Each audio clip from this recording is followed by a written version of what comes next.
नमस्कार। एक बेहद खास मेहमान के साथ हम हाजिर हैं। नीलकांत मिश्रा मशहूर अर्थशास्त्री हैं, निजी और सरकारी स्तर पर अहम भूमिकाएं अदा कर रहे हैं। बहुत बहुत धन्यवाद जुड़ने के लिए नीलकांत जी। मेरा पहला सवाल आपसे है, क्योंकि आप हमें बता सकते हैं, विश्व मंदी की बात हो रही थी, अमेरिका की मंदी की ओर वो जा रहा है। आपका क्या आंकलन, उसका क्या असर हम पर? देखिए, लोग सोच रहे थे इसी साल अमेरिका रिसेशन में जाएगा, यानी कि जीडीपी ग्रोथ जो है वो गिरनी शुरू हो जाएगी। इस साल कुछ गिरा नहीं, इनफैक्ट ग्रोथ नंबर्स को अपग्रेड किया गया। अब जो मार्च के महीने में आपको याद होगा, वो सिलिकॉन वैली बैंक फेल करने के कारण लोग सोच रहे थे कि अभी मंदी आएगी, बट वो आई नहीं। और वो सितंबर अंत तक आते आते लोगों को लगने लगा कि अब सॉफ्ट लैंडिंग हो जाएगी, यानी कि यूएस में इन्फ्लेशन कम हो जाएगा, इंटरेस्ट रेट्स कम हो जाएंगे और रिसेशन की ज़रूरत नहीं पड़ेगी। बट हमारी एनालिसिस ये बताती है कि इस साल यूएस की का फिस्कल डेफिसिट 4% ऑफ जीडीपी से बढ़ गया है।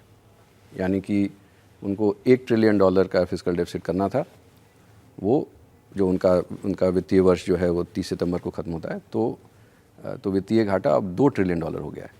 तो अगर सरकार इतना ज़्यादा फिस्कल डेफिसिट करेगी तो रिसेशन तो आ ही नहीं सकता।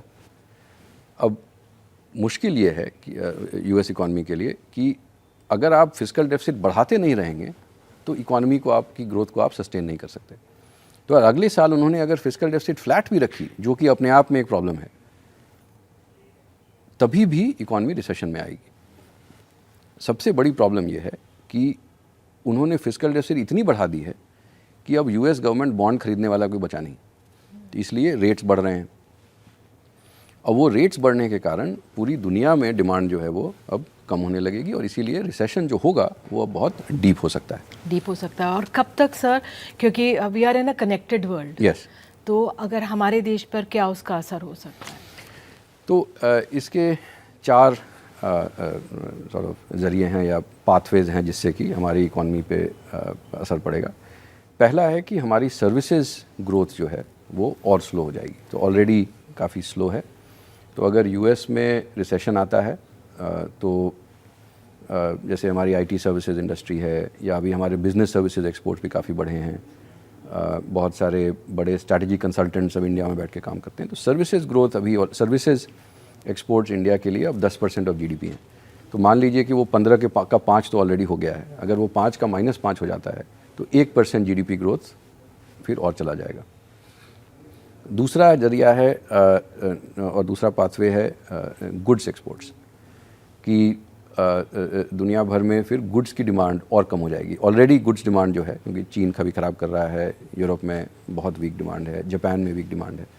अगर अमेरिका की डिमांड जो अभी तक अबव ट्रेंड चल रही थी वो भी गिरनी शुरू हो जाएगी, तो हमारे एक्सपोर्ट्स, जो गुड्स एक्सपोर्ट्स हैं, वो भी गिरेंगे। और उससे भी बड़ा रिस्क है, जो तीसरा रिस्क है, वो है कि अब इंडिया में डंपिंग शुरू हो सकती है।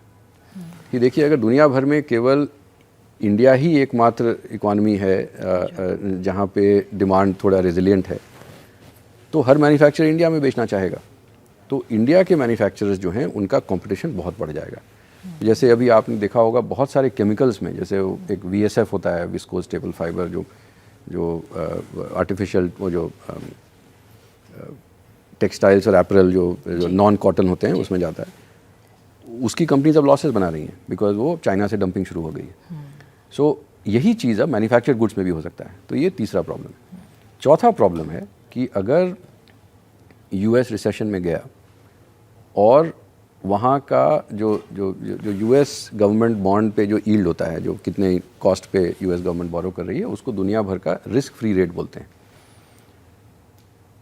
अगर यूएस गवर्नमेंट ही 4.5-5% पे बोरो करेगी, मैंने सुना कि कोई ऑस्ट्रेलियन बैंक ने एक हफ्ते पहले पैसे उठाए हैं करीब 12.5% पे, तो आप समझ सकते हैं कि बाकी की इकोनॉमीज़ का कॉस्ट ऑफ कैपिटल कितना बढ़ जाएगा।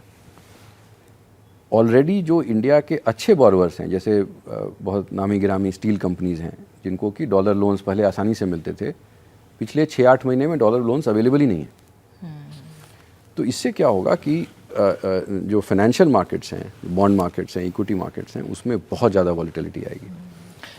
और ये जो क्रूड ऑयल है जो $100 के बैरल पर चल रहा है, वो अपने आप में उसका क्या असर हमारे पर, क्योंकि अब देखिए यूक्रेन रशिया की वॉर हुई, उसका तमाम असर वो, और प्लस फिर ये और एक चीज़ हुई है उसमें कि वो यूएस के जो स्ट्रेटेजिक पेट्रोलियम रिजर्व्स थे उन्होंने ड्रॉ डाउन किए थे कि ऑयल प्राइसेस को स्टेबलाइज करने के लिए। अब वो इतने कम हो गए हैं कि ऑयल मार्केट अब कह रहा है कि भाई अब दाम बढ़ाओ, क्योंकि अभी तो यूएस को अपना रिजर्व फिल करना पड़ेगा।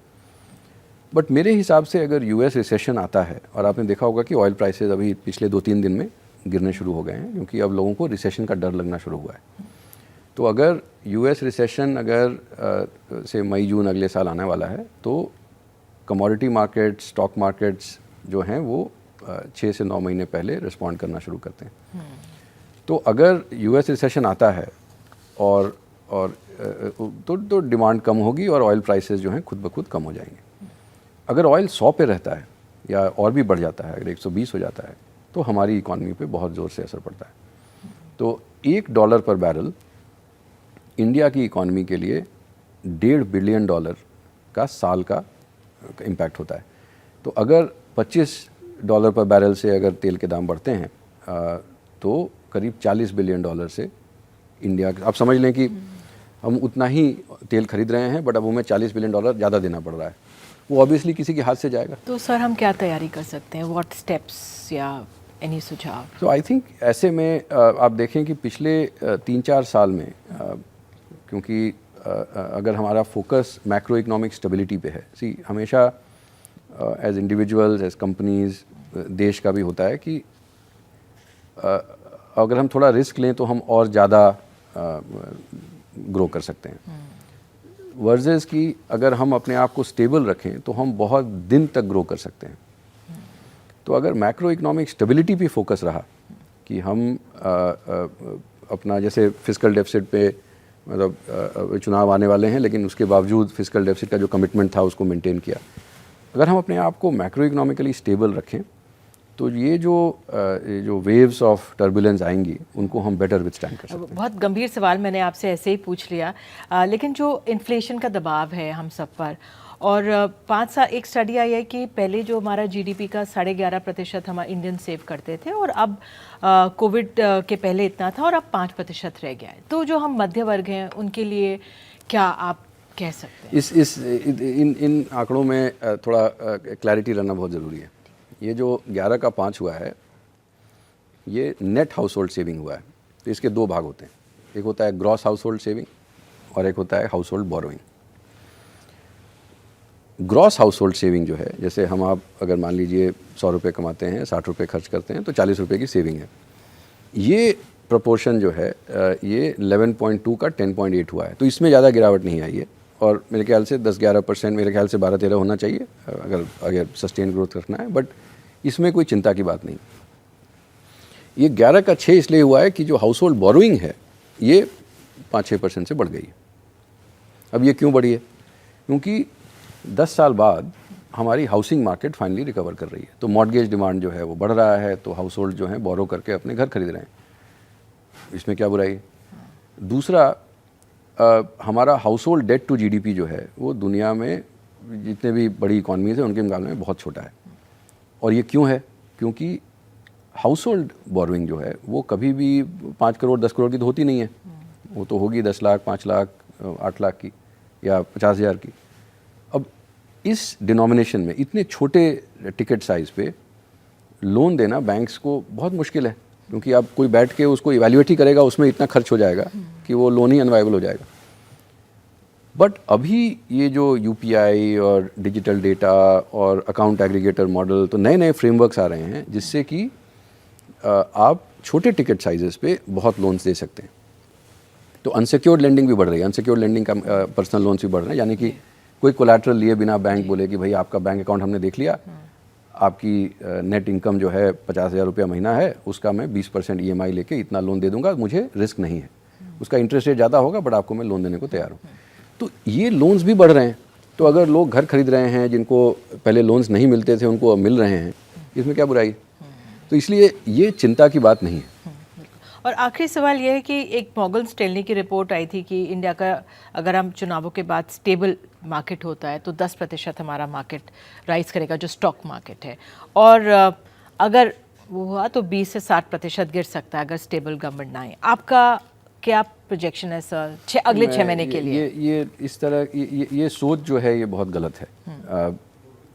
आप ये देखें कि जो केंद्र सरकार है, केंद्र सरकार का इकोनॉमी पे इम्पैक्ट जो है वो मीडियम टर्म पे आता है, बहुत ज़ोर से आता है। जैसे मैंने कहा मैक्रो इकोनॉमिक स्टेबिलिटी, इसका आपको असर जो है 3-5 साल में दिखना शुरू होता है, और जब दिखता है तो बहुत ज़ोर से दिखता है। बट आप जो नियर टर्म इकोनॉमिक मोमेंटम है कि कोई फॉरेन कंपनी आके इन्वेस्ट कर रही है कि नहीं, कोई इंडियन कंपनी इन्वेस्ट कर रही है कि नहीं, इसमें राज्य सरकारों का ज़्यादा बड़ा रोल होता है, उसमें तो कोई बदलाव नहीं होगा।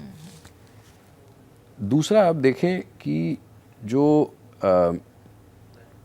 हमारी नेट सेविंग्स हैं, जैसे टोटल फर्टिलिटी रेट, मतलब कितने बच्चे होते हैं एक फैमिली में, वो अब कम होने लगी है। हमारी नेट सेविंग्स जो हैं वो एक्चुअली बढ़ रही हैं।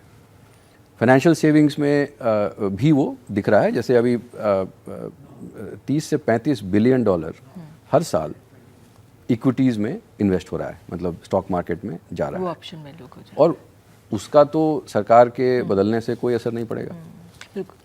और लास्ट पॉइंट है कि जो अभी इकोनॉमिक स्ट्रेंथ आ रही है हमारी इकोनॉमी में, ये हाउसिंग कंस्ट्रक्शन के कारण आ रही है। क्योंकि 10 साल से यूएस में, कनाडा में, जर्मनी में, यूके में, चाइना में हाउसिंग मार्केट्स बहुत स्ट्रॉन्ग थे और अब करेक्ट कर रहे हैं, इसीलिए वहाँ पे ग्रोथ जो है बहुत कमज़ोर है।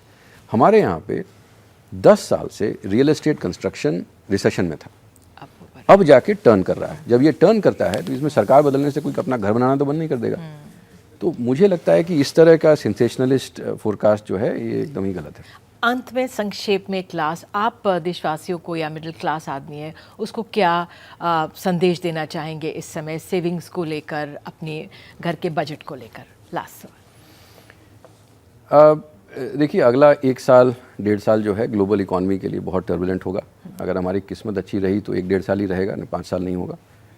तो इसमें थोड़ा प्रिकॉशन रखना जो है वो बेटर होगा। बट अगर हम 5-7 साल अपनी इकॉनमी को देख रहे हैं तो आई थिंक बहुत ज़्यादा चिंता की ज़रूरत नहीं है, क्योंकि इंडिया की इकॉनमी का जो ट्रेजेक्ट्री है वो काफ़ी अभी अच्छी लग रही है। बहुत बहुत धन्यवाद नीलकांत मिश्रा जुड़ने के लिए और एक बिल्कुल आम सादी भाषा में हमारे देशवासियों को अर्थव्यवस्था समझाने के लिए। बहुत बहुत शुक्रिया। Thank you for inviting.